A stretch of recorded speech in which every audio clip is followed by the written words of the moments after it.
Al-walidain adalah orang tua, albir adalah kebaikan, dengan kata lain birrul walidain, yakni menaati kedua orang tua di dalam apa yang mereka perintahkan.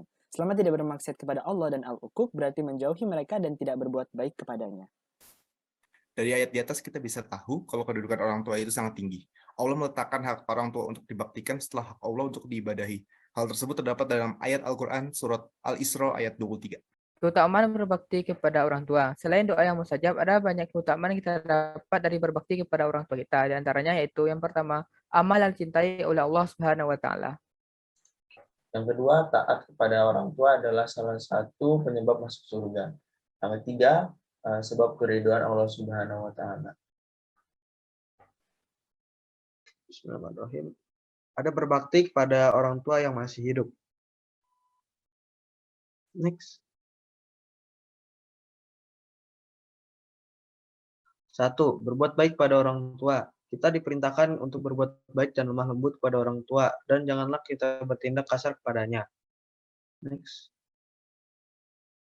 Bersyukur pada orang tua. Kita dianjurkan untuk bersyukur pada orang tua, karena mereka lah yang telah melahirkan, mendidik, menjaga kita dari kecil hingga dewasa seperti saat ini.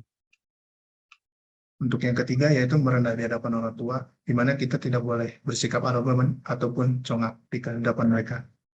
Dan yang keempat, bertutur kata yang baik dan sopan. Jadi kita harus lemah lembut kepada kedua orang tua dan berlaku sopan kepada mereka dengan perasaan yang penuh hormat serta memuliakannya. Kesimpulannya yaitu kita sebagai anak sangat dianjurkan atau diwajibkan untuk berbakti kepada orang tua, baik yang masih hidup maupun sudah meninggal, karena mereka lah yang menjaga, merawat, dan mendidik kita. Itu juga sudah tercantum di Quran surat Al-Isra ayat 23-24. Adab berbakti kepada orang tua yang sudah wafat. Yang pertama, mensolati atau berdoa terhadap keduanya. Sesuai dengan hadis riwayat Muslim, apabila manusia meninggal, terputuslah amalannya, kecuali 3 hal, yakni sedekah jariah, ilmu yang bermanfaat, dan anak soleh yang selalu mendoakan dirinya. Yang ketiga, cara berbakti kepada orang tua ketika jauh dari mereka. Kondisi yang demikian tidaklah melunturkan kewajiban birrul walidain meski sulit untuk melakukan bakti kepada orang tua yang tinggal jauh. Ada banyak cara yang bisa dilakukan sebagai anak. Yang pertama, memprioritaskan orang tua. Sepenting apapun pekerjaan yang ditekuni, tetap prioritaskan orang tua. Tempatkan keduanya di daftar pertama prioritas hidup. Artinya urusan terkait orang tua adalah urusan yang penting, mendesak, dan tak dapat dikesampingkan atau dinomorduakan.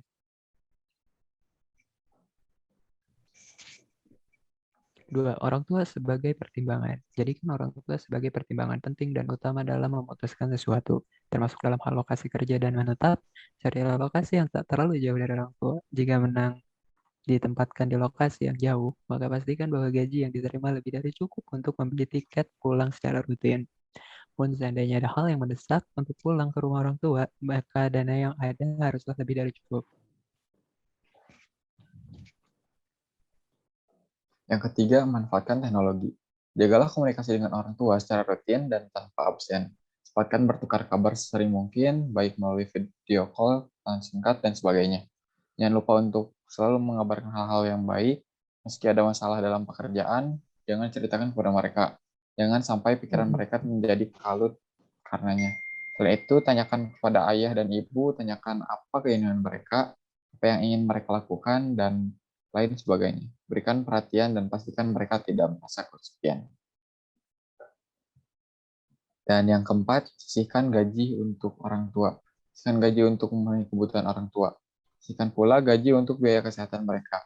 Potonglah gaji untuk membayar tunjangan kesehatan ayah dan ibu. Gunakan untuk biaya berobat keduanya ketika mereka sakit. Yang kelima, doakan mereka. Inilah poin yang paling penting. Meski terpisah dengan jarak, doakan selalu orang tua setiap waktu. Mohonlah kepada Allah untuk menjaga keduanya, karena dialah yang sebaik-baik penjaga. Mintalah kepada Allah untuk menyayangi mereka, karena dialah yang maha penyayang. Doakan mereka agar selalu tenang dan bahagia.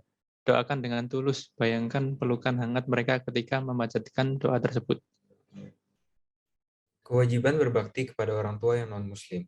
Jadi saking agungnya kedudukan orang tua dalam Islam dan besarnya hak mereka untuk mendapatkan bakti dari anak-anaknya, kewajiban berbakti tidak gugur meskipun orang tua berbeda keyakinan atau agama dengan anaknya. Ya, Jadi bagaimana seorang anak harus bersikap terhadap orang tuanya yang si kafir? Pada ulama berpendapat bahwa wajib hukumnya berbakti dan bersilaturahmi kepada kedua orang tua meskipun masih kafir. Kafir yang di sini adalah kafir yang bukan kafir harbi, yaitu kafir yang menentang dan memerangi Islam. Kisah tentang bakti kepada orang tua yang kafir juga bisa ditemukan dari kisah Abu Bakar, anaknya Abu Bakar, yaitu Asma, ketika ibunya masih dalam keadaan musyrik akan datang berkunjung kepadanya. Asma meminta fatwa kepada Rasulullah SAW. Kemudian Rasulullah pun bersabda, hendaklah kamu menyambung silaturahmi kepada ibumu. Hadis riwayat Bukhari dan Muslim. Cara berbakti kepada kedua orang tua yang non-muslim. Yang pertama, berbuat baik selama tidak memerangi karena agama. Hendaklah bergaul dengan mereka dengan baik dan bersilaturahmi dan kepada keduanya. Ini didasarkan kepada surat Luqman ayat 15. Yang kedua, tidak boleh memintakan ampun. Bolehkah mendoakan orang tua yang kafir? Jawabannya adalah tidak. Hal ini didasarkan dengan di surat At-Taubah ayat 13. Yang ketiga, tidak mematuhinya dalam kemaksiatan. Setiap anak wajib melaksanakan apapun yang diperintahkan oleh orang tuanya, kecuali yang di luar ajaran Islam. Seperti yang dijelaskan pada Quran Surat Al-Luqman ayat 15. Yang keempat, mengajak orang tua masuk Islam. Seorang anak muslim yang mencintai kedua orang tuanya, hendaklah mengajak kedua orang tuanya untuk masuk Islam, agar menyelamatkan orang tuanya dari siksaan Allah. Hal ini juga dijelaskan pada Quran Surat At-Tahrim ayat 6.